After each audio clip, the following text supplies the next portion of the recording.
नमस्कार। अद्भुत विद्या चैनल में आपका स्वागत है।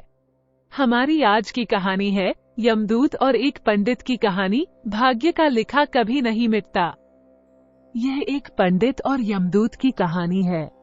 दोस्तों, कहानी को ध्यानपूर्वक सुनिएगा। बहुत ही अच्छी कहानी है। दोस्तों, एक समय की बात है, किसी गांव में एक बहुत ही ज्ञानी पंडित रहता था। एक दिन वह अपने बचपन के मित्र से मिलने के लिए दूसरे गांव जा रहा था। वो मित्र बचपन से ही गूंगा व एक पैर से अपाहिज था। मित्र का गांव काफी दूर था। रास्ते में और भी कई छोटे छोटे गांव पड़ते थे। पंडित अपने धुन में चला ही जा रहा था कि रास्ते में उसे एक और आदमी मिल गया। वह भी पंडित के साथ साथ चलने लगा। पंडित ने सोचा, चलो अच्छा ही हुआ, साथ साथ चलने से सफर जल्दी कट जाएगा। चलते चलते पंडित ने उस आदमी से उसका नाम पूछा तो उस आदमी ने अपना नाम महाकाल बताया। पंडित को ये नाम थोड़ा अजीब सा लगा, पर पंडित ने नाम के विषय में कुछ और पूछना उचित नहीं समझा। दोनों धीरे धीरे साथ में चल ही रहे थे। तभी रास्ते में एक गांव आया तो महाकाल ने पंडित से कहा, तुम आगे चलो, मुझे इस गांव में एक संदेशा देना है। मैं तुमसे आगे मिलता हूँ। पंडित ने कहा, ठीक है, और आगे की ओर चल दिया। तभी ही गांव में खबर फैली कि एक व्यक्ति को भैंसे ने मार दिया है। जैसे ही भैंसे ने उस व्यक्ति को मारा, ठीक थोड़ी ही देर में महाकाल आ गया। फिर चलते चलते दोनों एक दूसरे गांव के बाहर पहुंचते हैं, जहां पर एक छोटा सा मंदिर बना था। ठहरने की व्यवस्था भी अच्छी लग रही थी। पंडित के मित्र का भी गांव वहां से दूर था और रात्रि भी होने वाली थी, तो पंडित ने कहा, रात्रि होने वाली है। पूरा दिन चलते चलते थकान भी लग रही है और भूख भी लगी है, तो यहीं भोजन करके आराम कर लेते हैं। सुबह आराम से आगे का सफर करेंगे। महाकाल ने कहा, ठीक है, मुझे इस गांव में किसी को कुछ जरूरी सामान देना है। तुम खाना खा लो और आराम करो, मैं बाद में आकर खा लूंगा। इतना कहकर वह चला गया, लेकिन उसके जाते ही कुछ ही देर में उस गांव में धुआं उठता दिखाई दिया और देखते ही देखते पूरे गांव में आग लग गई। पंडित ने आश्चर्य से सोचा, यह महाकाल जहां भी जाता है वहां किसी न किसी तरह की हानि जरूर हो जाती है। कुछ तो गड़बड़ है, लेकिन पंडित ने रात्रि में महाकाल से इस बात का कोई जिक्र नहीं किया। सुबह दोनों ने फिर अपने गंतव्य की ओर चलना प्रारंभ कर दिया। कुछ ही दूर में फिर एक गांव आया तो महाकाल ने फिर पंडित से कहा, आप आगे चलते जाइए, मैं कुछ दूर में आपसे मिलता हूँ। मुझे इस गांव में भी कुछ जरूरी काम है, तो काम करके मैं आपसे कुछ आगे मिल लेता हूँ। ये कहकर महाकाल जाने लगा, लेकिन इस बार पंडित आगे नहीं बढ़ा, बल्कि वहीं खड़ा होकर महाकाल को देखता रहा कि अब वो कहाँ जाता है और क्या करता है। तभी लोगों की आवाजें सुनाई देने लगी कि किसी व्यक्ति को सांप ने काट लिया है और वो मर गया है। ठीक उसी समय महाकाल फिर से उस पंडित के पास पहुंच गया, लेकिन इस बार पंडित को सहन नहीं हुआ। उसने महाकाल से पूछ ही लिया कि तुम जिस गांव में जाते हो वहां कोई न कोई नुकसान जरूर हो जाता है। क्या तुम मुझे बता सकते हो, ऐसा क्यों होता है? तो महाकाल ने जवाब दिया, पंडित जी, आप तो मुझे बहुत बड़े ज्ञानी मालूम पड़े थे, इसीलिए मैं आपके साथ चलने लगा था, क्योंकि ज्ञानियों का संग बहुत अच्छा होता है। परंतु आप अभी तक समझ नहीं पाए मैं कौन हूँ। पंडित ने कहा, मैं समझ गया हूँ, लेकिन मुझे कुछ शंका है। अगर आप ही अपना उपयुक्त परिचय दे दें तो मुझे आसानी होगी। तो महाकाल ने जवाब दिया, मैं यमदूत हूँ और यमराज की आज्ञा से उन लोगों के प्राण हरण करता हूँ जिनकी आयु पूर्ण हो चुकी है। हालांकि पंडित को पहले से ही इस बात की शंका थी, फिर भी महाकाल के मुंह से यह सुनकर पंडित घबरा गया, लेकिन फिर से हिम्मत करके पूछा, अगर ऐसी बात है और तुम सचमुच ही यमदूत हो तो बताओ, अगली मृत्यु किसकी है? यमदूत ने जवाब दिया, अगली मृत्यु तुम्हारे उसी मित्र की है जिससे तुम मिलने जा रहे हो, और उसकी मृत्यु का कारण भी तुम ही बनोगे। ये बात सुनकर पंडित सहम सा गया और सोच में पड़ गया कि वास्तव में यदि यह महाकाल यमदूत हुआ तो उसकी बात भी सही होगी और उसके कारण मेरे बचपन के सबसे घनिष्ठ मित्र की मृत्यु हो जाएगी। इसलिए अच्छा यही होगा कि मैं अपने मित्र से मिलने ही न जाऊं। कम से कम मैं तो उसकी मृत्यु का कारण नहीं बनूंगा।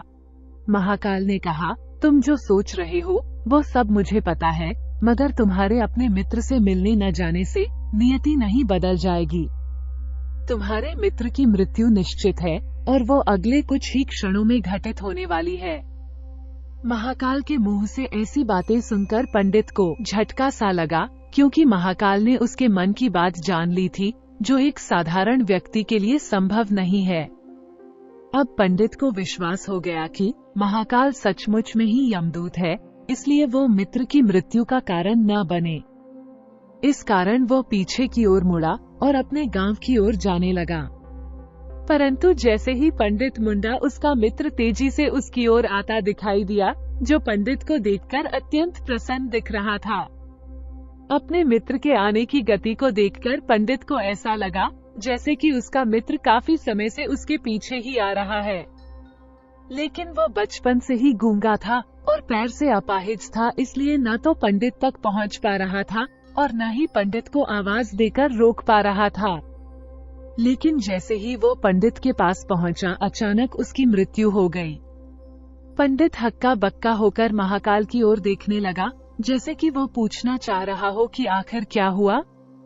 महाकाल ने पंडित की मन की बात समझ गया और बोला, तुम्हारा मित्र पिछले गांव से ही पीछे पीछे आ रहा था, लेकिन वो अपाहिज और गूंगा होने की वजह से तुम तक नहीं पहुंच सका।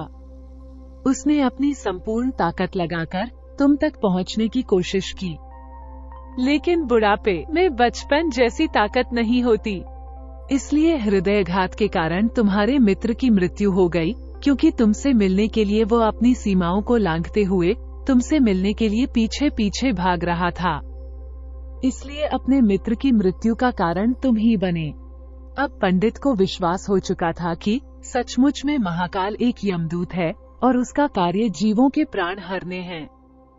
पंडित एक ज्ञानी व्यक्ति था, इसलिए ये भी जानता था कि मृत्यु पर किसी का वश नहीं चलता। सभी जीवों को एक न एक दिन तो मरना ही है। यही सोचकर उसने अपने आप को संभाल लिया। लेकिन अचानक पंडित के मन में स्वयं की मृत्यु के बारे में जानने की इच्छा हुई। इसलिए उसने महाकाल से कहा, जब मृत्यु मेरे मित्र की होनी थी तो तुम शुरू से ही मेरे साथ क्यों चल रहे थे? महाकाल ने जवाब दिया, मैं तो सभी के साथ चलता हूँ और हर क्षण चलता रहता हूँ, किंतु लोग पहचान नहीं पाते, क्योंकि लोगों के पास अपनी समस्याओं के अलावा किसी और व्यक्ति, वस्तु या घटना के संदर्भ में सोचने व उसे देखने समझने का समय ही नहीं होता। तो पंडित ने कहा, क्या तुम बता सकते हो मेरी मृत्यु कब और कैसे होगी?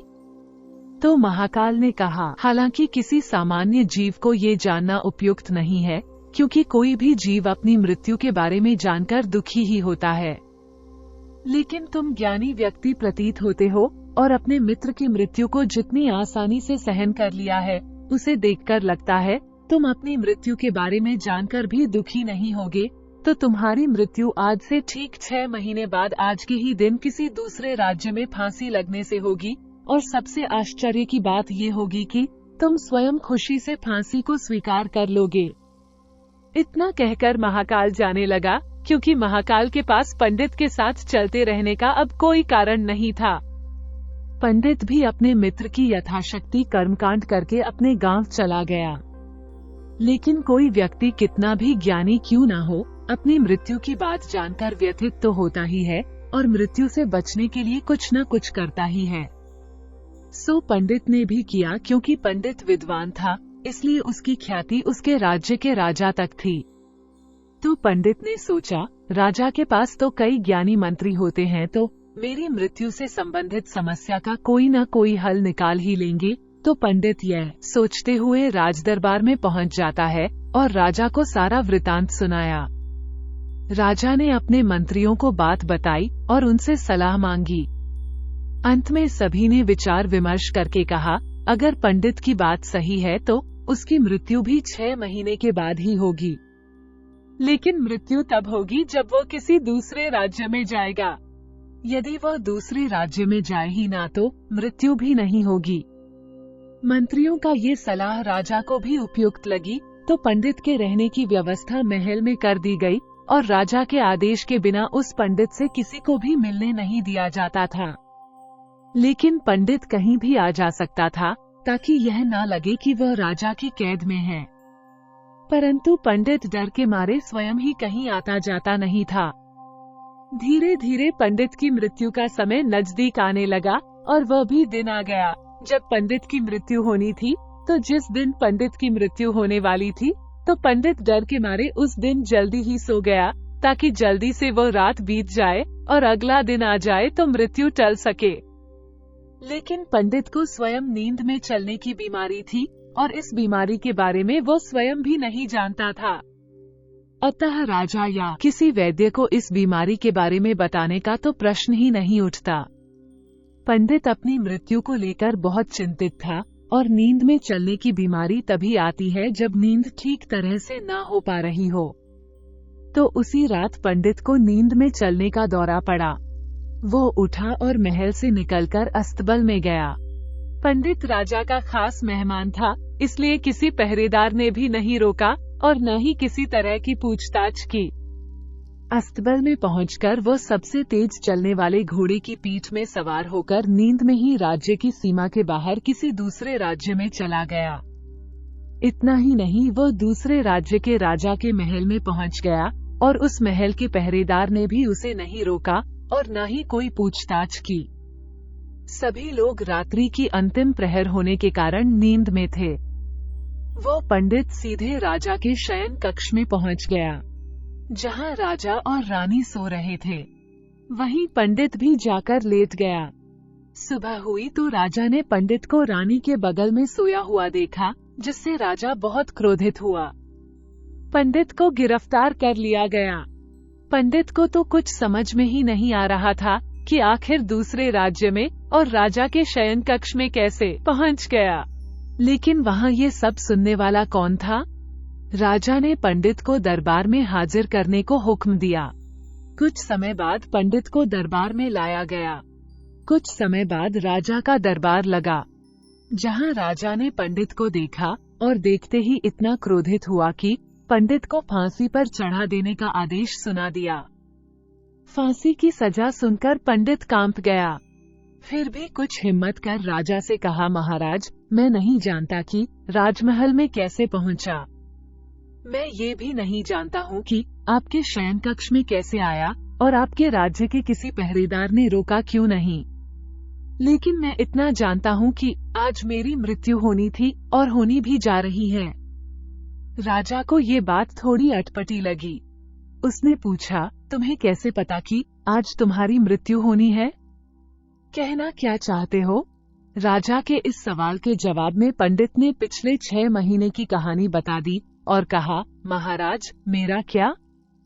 किसी भी सामान्य व्यक्ति में इतना साहस नहीं कि वह राजा के शयन कक्ष में राजा की उपस्थिति में रानी के पास सो जाए। राजा को पंडित की बात में थोड़ा सत्यता दिखाई दिया, परंतु उसने सोचा यह मृत्यु से बचने के लिए महाकाल और अपनी मृत्यु की भविष्यवाणी का बहाना बना रहा है।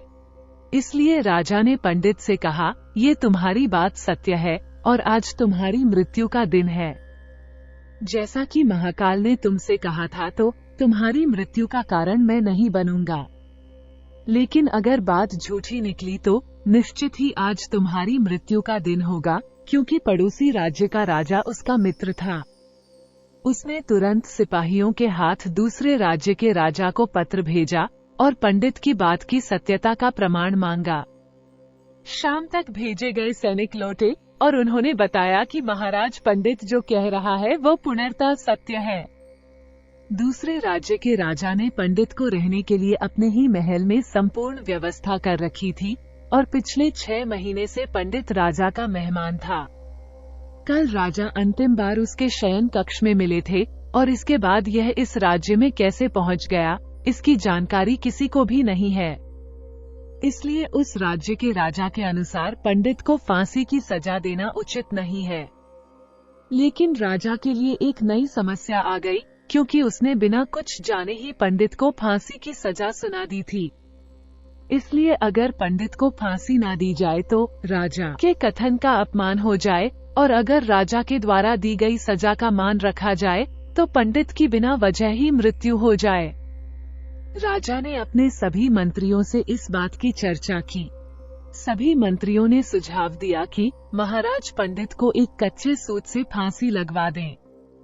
इससे आपके कथन का भी मान रह जाएगा और कच्चे सूत के धागे से पंडित को भी फांसी नहीं लगेगी और उसके प्राण बच जाएंगे। राजा को ये सुझाव अच्छा लगा। उसने ऐसा ही आदेश सुना दिया। पंडित के लिए कच्चे धागे के सूत का फांसी का फंदा बनाया गया और नियम के अनुसार पंडित को फांसी पर चढ़ाया जाने लगा।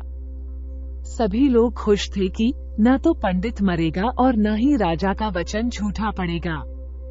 पंडित को भी विश्वास था कि सूत के धागे से तो उसकी मृत्यु हो ही नहीं सकती, इसलिए वो भी खुशी खुशी फांसी पर चढ़ने को तैयार था, जैसा कि महाकाल ने उससे कहा था। लेकिन जैसे ही पंडित को फांसी दी गई, सूत का धागा तो टूट गया, लेकिन टूटने से पहले उसने अपना काम कर दिया था। पंडित के गले की नस सूत के धागे से कट चुकी थी और पंडित जमीन पर पड़ा तड़प रहा था।